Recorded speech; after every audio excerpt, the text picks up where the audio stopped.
Вопросы актуализации инвестиционной стратегии республики сегодня в Якутске обсудили представители компании РИК и Strategy Partners Group из Москвы. Цель стратегической сессии – это достижение согласованного видения основных приоритетов инвестиционной стратегии республики.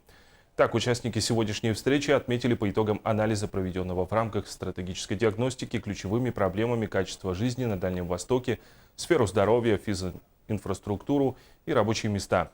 Здесь показатели ухудшились.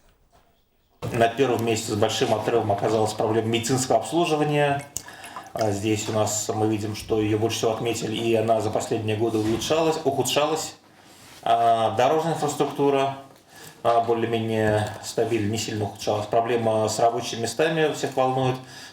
Очень негативная, отрицательная динамика за последние годы. Социальные болезни, наркомания, алкоголизм, тоже отрицательная динамика.